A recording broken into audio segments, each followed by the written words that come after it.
Hello friends, welcome back. Today in our subject of supply chain management, we going to discuss on framework of supply chain management. So in this chapter, we going to discuss how different parties or different stakeholders they are the part of supply chain management. So in short, we going to discuss what are the different parties or what are the stakeholders who are directly or indirectly involved in the framework of supply chain management. So the if we see the prevailing logistic and supply chain scenario, if we going to analyze the current scenario of supply chain and logistic, then we have identify two things: the opportunities and challenges, and that opportunities and challenges prevailing in today's scenario as well as in future scenario. So when we going through in detail with prevailing logistic and supply chain current scenario, then we can find that there are the opportunity as well as there are some challenges. So the supply chain contributes opportunity as well as challenges. So to grab that opportunities, they have to overcome on the challenges, then only there will be the profitable business of supply chain, or there will be the attainment of ultimate objectives. So the huge scope for logistic, as I discussed, there are opportunities. So huge scope for logistics are cost reduction and substantial improvement in service level due to government's serious concerns about infrastructural development. So there is a scope to the cost reduction as well as improvement in the service level. How it will happen? It will happen due to the government's serious concern about infrastructure development. So our government, they are focusing on the development of infrastructure. They are very serious about the developing the infrastructure and basic facilities for the supply chain and logistic as well as for the development of a country. So those are the basic things which will required for the development of a country. So government are emphasizing on the development of infrastructure facilities. And another one is revolutionary innovations in the field of information technology. So there is a huge innovations which going to happen, which already there are so many new things in information technology, communication technology and inventory control technology, which provide immense scope for their extensive use in solution to logistic problems. So there are growth in information technology as well as communication technology as well as inventory control technology, and that development, that revolutions, that innovations which are helping for the solving the problems of logistics or supply chain. So these are the two opportunities and challenges in front of logistic and supply chain current scenario. So first one is it says that there are development or government are emphasizing on the development of infrastructure facilities for the public. And if there is a updation, there is a development in the infrastructure and basic facilities, obviously it will help for the cost reduction in supply chain as well as giving the higher services or giving a high level of services to the customer. As well as there are so many revolutionary changes occurs in the field of information technology, communication technology and inventory control technology. So which also helps for the problems of a logistic.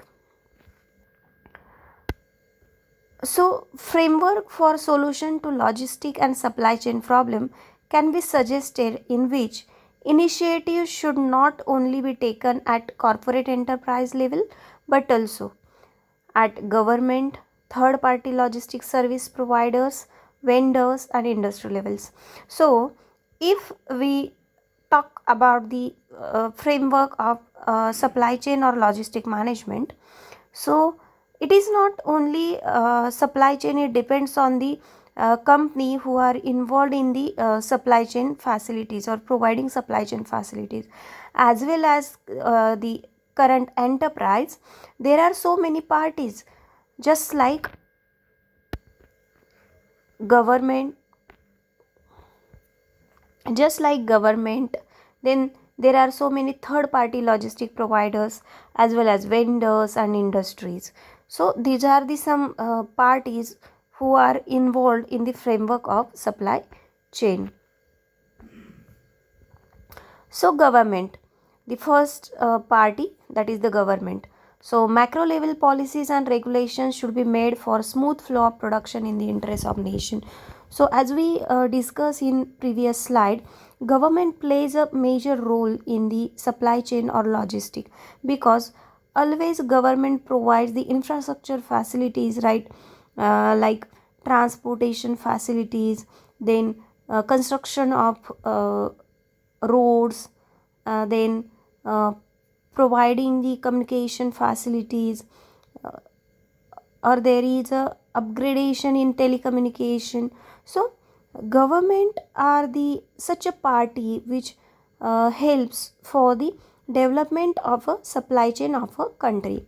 Then privatization of existing infrastructure should be made gradual to improve the quality of services.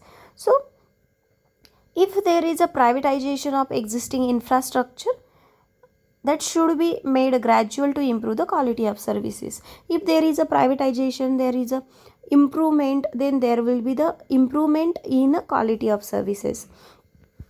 Then fresh infrastructure development should be initiated with greater pace, and in the strategy formulation, participation of industrial association should be encouraged. So government should help for fresh infrastructure development as well as for the strategy formulation, as well as participation of industrial association should be encouraged. So they have to encourage the small entrepreneurs or the small supply chain partners to participate in a different associations, those they will use for their strong network of supply chain.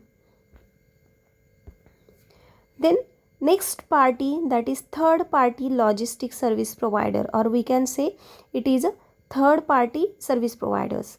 So recognize the importance of logistic and supply chain management by appraising the trade-off between logistic cost and value addition. So third party means the party who is looking for the supply chain of a enterprise, means this is not a part of organization or a company. They hire a third party and they are the responsible for the overall supply chain of a company. So they don't have any separate transportation or supply chain department in organization. They just hire a third party, and that third party will be responsible for the overall supply chain management of an organization. So if company having the such a contracts or agreements with the third party, then there will be the cost, if there will be the cost reduction, and if they their own developing their department for supply chain, then there will be the logistic cost and value addition cost.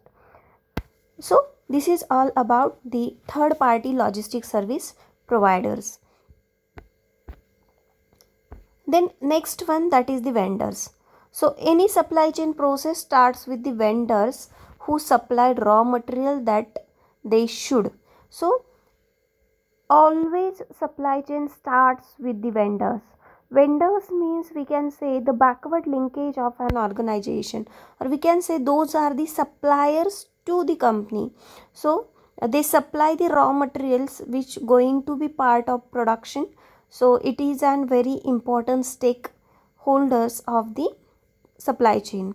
Then identify and determine their role in supply chain process along with magnitude of contribution in terms of services. So the role of vendors is an very important. So have to identify their magnitude of contribution, how much they are contributing in our supply chain, how they are affecting on our supply chain. So they have to analyze, and on the basis of that they can make a strategies. uh, Again, not only analysis, after the analysis they have to identify how it can affect client's customer service capability. So how it will affect on the customer service capability, either they are affecting positively or negatively, or they having a long lasting impact. So how they affect, what is its impact on the uh, capability of service providers. So recognizing the growing importance of supply of only quality certified products, quick response, flexibility in approach, gradual improvement of their productivity for reducing their own cost and improving service capabilities. So these are the some importance for supply chain. Then industry. So industry means the whole industry. The firm is one of the part of that industry, just like we say agriculture industry. So all agriculture, all farmers, all agriculture business comes under the agriculture industry. So industry, or we can say petroleum industry. So all manufacturers of petroleum products, they are comes under the petroleum industry. Or we can say service sector. So all service providers, those are comes under the service sectors, or these are service industry. So industry is a broader term, and the firms and companies are the contributors of the industry. So industry is an very crucial in a management of supply chain. So industry always organize of seminars, workshops and conference for development of awareness regarding the overwhelming contribution and significant of logistic, supply chain atmosphere and system in corporate enterprises. So industry plays a very important role for the information transfer. So they transfer the information through regular organizations of seminars, workshop, conference, and that uh, making a availability of information that will be useful for the contributors of the supply chain. Then another point, that is the supply chain relationship. So today's companies establish strategic relationship with various organizations. So the relationship should be strategic. What is meant by strategic relationship? Means if they having a corporate relationship with their partner, so that should be strategic. Strategic means that have some action plan, and that will be help to company to achieve their goals. So relations also have the strategy, and they have to follow that. So the various organizations such as suppliers, marketing intermediaries, consumers, transporters, etc. So they should have a strategic relationship with whom? With suppliers means vendor, then marketing intermediaries means the distributors, then consumers, then transporters means the service providers of transport, and to have overall competitive advantage.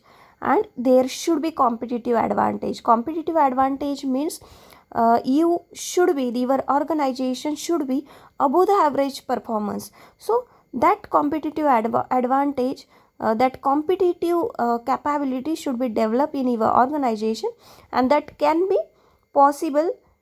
So where they have the competitive advantage, they should have a competitive advantage in technology. That means they have to adopt modern technology, or they have to adopt automation, as well as cost, means there should be minimum cost, then proper marketing, long run performance of the business. So these are the supply chain relationship. So there are some main facts about supply chain relationship. As the world market is emerging as a global village with greater diversity in its environment, it is not possible for companies to respond quickly to changing customer wants due to limitations of resources, risk involved in adaptation, and the changes. So, the fact is that even we have the modern technology, we have the innovations, we have the different revolutions, then also the supply chain is not that much of flexible that they can quickly supply the product, or quickly they can satisfy the customer wants and needs. Even they can not that much of flexible that they can easily cope up with the changes occurred in the customer wants. So there are some limitations. Then, in the era of rapid innovation in the field of science and technology, it is generally beyond the capabilities of a single organization to meet skills and resource requirement for the complexity of technology. So it is saying that single organization cannot be that much of capable to fulfill all the requirement of customers. The single organization does not have that much of skills and resources which required for cope up with the complex technology. So that is the one of the fact. Then information resolution makes establishing organizational relationship more flexible in terms of time, cost and effectiveness. So the next fact is about expansion of market due to liberalization and globalization of almost all economies of the world further excel the need of gaining access to markets. So there is an expansion in the market, and that expansion happened due to liberalization policy which came into force in India in 1991. So that liberalization, almost all economies of world further excel the need of gaining access to markets. So that liberalization help not only one country, so every country is taking a benefit of that liberalization, and everyone has a accessibility of a market. So it generated the competitiveness, and there is a huge competition to acquire a market. Then another one is emergence of third party logistics services providing organizations. So another fact is there are the different organization, they only providing the supply chain services. So the big organization, they are not setting up their different departments for supply chain, they just only hiring the third party logistic, and they can deliver their product. So that third party are more professionals, and they are core specializations. So it change the overall performance of logistics services, so are largely acknowledged as a dependable means for efficient logistic operation. So if there is a third party, so third party are have the core competencies to satisfy the customers in a supply chain. So to cope up with this third party, the small players, they have to that much of efficient logistic operations, otherwise they will be lacking in the business.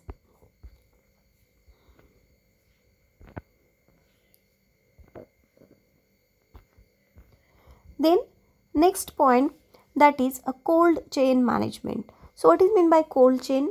So cold chain means it is a supply chain, but in supply chain the temperature is under the control. So the temperature is controlled at required number, and it will help to increase the shelf life of a product for long lasting, avoiding the perishability. So that is a cold chain.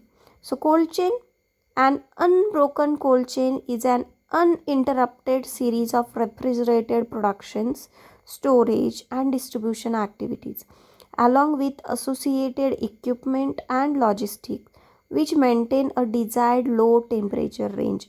So cold chain means it is not only the transportation. Cold chain uh, observes cold chain available in every activity of a product, from the supply of raw material till it reach to the final consumer. So there is a series of refrigerated in production activity, in storage activity. So it produced in a cold chain, it stored in a cold or controlled temperature, it distributed in a controlled temperature. So in every stage, even every equipment, every logistic, it is under the controlled temperature conditions. So it is a cold chain. Means cold chain is a controlled temperature condition which occurs in all series of operations, just like a production, storage, distribution, all these activities. So in a cold chain, normally temperature is maintained from minus 1.1 degree centigrade to 10 degree centigrade. So the range of cold chain is vary from minus 1.1 degree centigrade to 10 degree centigrade, and we can say 30 degree to 50 degree Fahrenheit.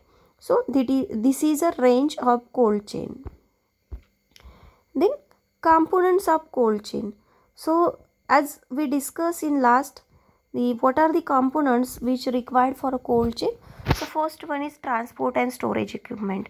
So in a cold chain, they should have a transport uh, and storage equipment with refrigerators, then trained personnel. So there should be the trained personnel to operate all these uh, equipment and machineries. Then efficient management procedures. So there should be the good management procedures, and that should be followed in the cold chain. Then only that product will reach at its destination with desired quality. Then why we are using the cold chain? So using a cold chain, there are so many advantages. So few of them are written here. The first one is regular supply of perishable commodities. So cold chain helps to supply regularly, just like a fruits, vegetables. It can be making available to the customers regular basis, because they have the cold chain. In a cold chain, that can be transportation from point of production to point of consumption. So it will absence of the cold chain, that product will not reach to the customers with a good quality. So for keeping a quality, and if we have the cold chain, so that product will reach to the ultimate consumer with a quality. Then price stabilization. Due to the cold chain availability, the regular supply can be maintained, and if there is a regular supply, there will not be the price stabilization in the market. So sorry, there will be not a price fluctuation in the market. So there should be maintained the stabilization in the prices. And then widening of market. If we have the proper transportation facility with cold chain, then we can transport for a long distance. We can make our product available at such a far distance, because we have the cold chain, and we can keep a quality of our product for a long duration. So it helps to widening a market. Then help to consumer for great comfort, because consumer are getting a regular supply, they are having a availability of product at any time, so there will not any price fluctuation, even there will be the availability of a product. So it helps to great comfort to the consumer. So students, in today's lecture we discuss about the framework of supply chain. So if you have any question, any queries, you can contact on our group. Thank you.